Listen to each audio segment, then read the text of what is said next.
আসসালামু আলাইকুম রহমতুল্লাহ বারাকাতু।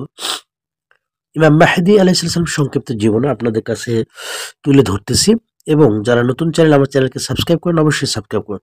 নতুন নতুন ভিডিও পেতে অবশ্যই আমার কমেন্টে জানিয়ে দেন। ইমাম মাহদী আলাইহিস সালাম সংক্ষিপ্ত জীবন। হযরত ইমাম মাহদী আলাইহিস সালাম ইসলামিয়া শিয়াদের দ্বাদশ ইমাম এবং হযরত ইমাম হাসান আসকারী রাহমাতুল্লাহ একমাত্র সন্তান। ইয়ামিয়া শিয়ারা সকলেই ইমাম মেহেদী আলাইহিস সালামের প্রতি বিশ্বাস পোষণ করে যে তিনি জীবিত এবং লোকচক্ষুর অন্তরাল রয়েছে। তিনি আশার শেষ আলো এবং মানব জাতি পরিত্রাণ দাতা বলে তার বিশ্বাসী। জীবনের প্রতিটি ক্ষেত্রে তার শরণাপন্ন হয়, এবং তা ইমাম মেহেদী আলাইহিস সালামের সংক্ষিপ্ত জীবনে। হযরত ইমাম মেহেদী আলাইহিস সালাম শিয়াদের দ্বাদশ ইমাম এবং হযরত ইমাম হাসান আসকারী রাহমাতুল্লাহ আলাইহি একমাত্র সন্তান। ইসলামিয়া শিয়ারা সকলে ইমাম মেহেদী আলাইহিস সালামের প্রতি বিশ্বাস পোষণ করে। তিনি জীবিত এবং লোকচক্ষুর অন্তরাল রয়েছে। তিনি আশার শেষ আলো এবং মানব জাতির পরিত্রাণ দাতা বলে তার বিশ্বাসী।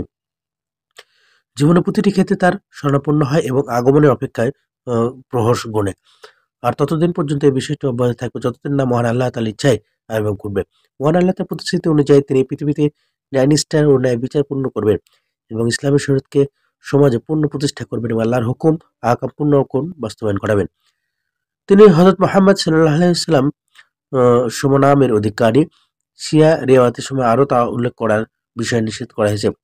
অধিকাংশ শিয়া ওয়ালায় তার নামক স্পষ্টভাবে উল্লেখ করেননি, যদিও সেই রিওয়ায়াতে তার শৈশবকালে ও অন্তর্ভাদনের পূর্বের তার সম্পর্ক।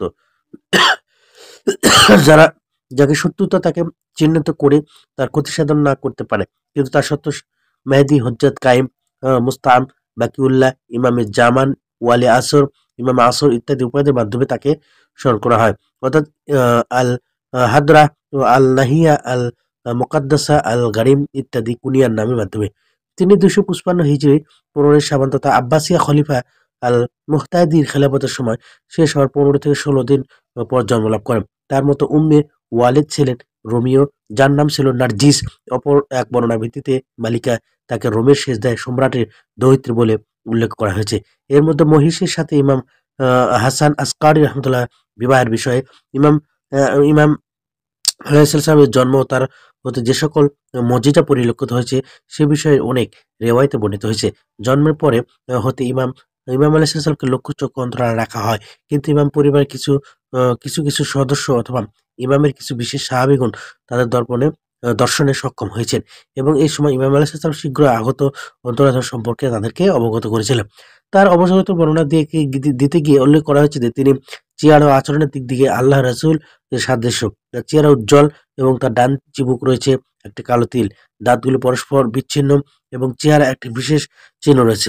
সর্বশেষ প্রকাশ্যে ইমামকে দেখা যায় 260 হিজরি রবিউল আউয়াল মাসে, যখন সে পিতার জানাজার নামাজ আদরের জন্য আদায়ের জন্য উপস্থিত হয়েছিলেন, যার অধ্যত্তের যোগ্য তারপর শুরু হয়।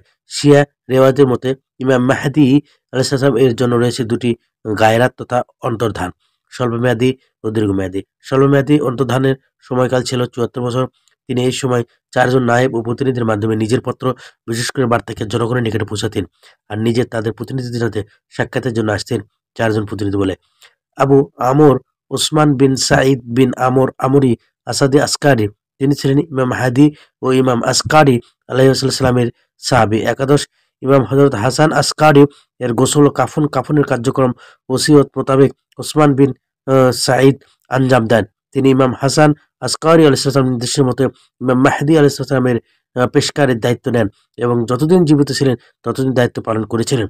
আবু আবু জাফর মুহাম্মদ ইবনে ওসমান বিন সাঈদ, তিনি ইমাম হাসান আসকারী এর যুগে স্বীয় পিতার সহকারী ছিলেন এবং পিতার মৃত্যুর পর ইমাম আলাইহিস সালামের প্রতিনিধি নায়েবের দায়িত্ব প্রাপ্ত হন। তিনি ফিকহ শাস্ত্র বিষয়ক বিভিন্ন গ্রন্থ রচনা করেছেন, সেগুলোকে তিনি একাদশ ও দ্বাদশ ইমাম আলাইহিস সালাম হতে লিপিবদ্ধ করেছেন। আল আশরাহ গ্রন্থটি সেগুলোর মধ্যে অন্যতম। আবু জাফর 304 থেকে 305 হিজরিতে জামাদিয়াল আউয়াল মাসের শেষ দিন বাগদাদে ইন্তেকাল করেন এবং সেখানে তাকে দাফন করা হয়। তিনি প্রায় 50 বছর যাবত ইমাম আলাইহিস সালামের নায়েব ও পেশকার হিসেবে দায়িত্ব পালন করেন। আবুল কাসিম হুসাইন বিন রুহ বিন আবি বাহ নৌবাখতি আবু জাফর মুহাম্মদ ইবনে ওসমান তার মৃত্যু 2 বছর পূর্বে শিয়া ব্যক্তিদেরকে একত্রিত করে হুসাইন বিন রুহকে, যিনি দীর্ঘ সময় যাবত তার সহকারীর দায়িত্ব পালন করেছিলেন এবং তার বিশ্বস্ত ছিলেন, নিজের স্থলাভিষিক্ত পরিচয় করে দেন। হুসাইন বিন রুহ ছিলেন তৎকালীন সময় প্রখ্যাত শিয়া আলেমদের একজন। তিনি 326 হিজরি শাবান মাসে বাগদাদে ইন্তেকাল করেন এবং তার নৌ বাখতিয়া কবরস্থানে তাকে দাফন করা হয়। আবুল হাসান আল বিন মোহাম্মদ সামারি যুগের ইমাম আলাইহিসসালামের নির্দেশে হুসাইন বিন রুহির উসিয়ত মোতাবেক তিনি ইমাম আলাইহিসসালামের বিশেষ প্রতিনিধি হিসাবে নিযুক্ত হন। তিনি প্রায় 200 বছর যাবৎ ইমাম আলাইহিসসালামের শিয়াদের মাঝে মাধ্যমে দায়িত্ব পালন করে। অতঃপর 328 থেকে 329 হিজরি শাবান মাসে বাগদাদে ইন্তেকাল করেন। তার সেখান থেকে দাফন করা হয়। তার মৃত্যুর মধ্যে স্বল্পমেয়াদী অন্তর্ধান বিশেষ প্রতিনিধি যুগের সম্রাট ঘটে এবং দীর্ঘমেয়াদী অন্তর্বাদনে যুক্ত শুরু হয়। ইমাম আলাইহিসসালাম আবুল হাসান আলী বিন মোহাম্মদ সামিরকে সর্বপ্রথম শেষ পুত্র হিসেবে দেখেছিলেন। তাই রূপ বিসমিল্লাহির রহমানির রহিম ও আলী বিন মোহাম্মদ সামারি মোহাম্মদ মহান আল্লাহ তাআলা বিয়োগের মুসিবতের কারণে তোমার ভাইদের পুরস্কার থেকে আরো বৃহৎ করেন। তুমি 6 দিন পর মৃত্যুবরণ করবে। অতএব নিজেকে প্রস্তুত হও এবং কাউকে নিজের স্থলাভিষিক্ত হিসাবে ওসিয়ত করো না, কেননা পূর্ণ দীর্ঘমেয়াদী অন্তর্ধানের যুগ শুরু হবে। এরপর মহান আল্লাহ অনুমতি ব্যতীত আর কোনো জোহর আবির্ভাব ঘটবে না। আর এই আবির্ভাবে হবে দীর্ঘ সময় অতিবাহিত হওয়ার পর, যখন অন্তরসমূহ কঠোর হয়ে যাবে এবং পৃথিবী অন্যায় অত্যাচার পরিপূর্ণ হবে। এই বিষয় অতি শীঘ্রই ঘটবে যে শিয়াদের মধ্যে হতে কেউ কেউ আবার সাথে সাক্ষাতের দাবি করবে। সুফিয়াদের খুরুজের আবির্ভাবের পর এবং আসমানের নিকট চিরতরে পূর্বে এ ধরনের দাবি কে করবে? মিথ্যাবাদী, অপবাদকারী। লা হাওলা ওয়ালা কুওয়াতা ইল্লা বিল্লাহিল আযীম। ইমাম আলাইহিস সালাম স্বল্পমেয়াদী অন্তর্ধানের যুগে যুগে তার 4 জন প্রতিনিধি ব্যতীত অন্যান্য কিছু বিশেষ ব্যক্তির সাথে সাক্ষাৎ লাভে সক্ষম হয়েছেন। আবার কেউ কেউ ছিল যারা তার প্রতিনিধি বেড়াইতে মিথ্যাবাদী তুলে শিয়াদের কঠোর অভিসম্পাদনের মুখোমুখি হয়েছে। তাদের মধ্যে শরি ও নুমাই, হুসাইন, হাল্লাজ ও শালমাগানি উল্লেখযোগ্য। আলী ইবনে মোহাম্মদ সামারির মৃত্যুর মধ্য দিয়ে ইমাম আলাইহিস সালাম বিশেষ প্রতিনিধি যুগের সম্রাটের সমাপ্তি ঘটে এবং তার সাধারণ মানুষের যুগ শুরু হয়।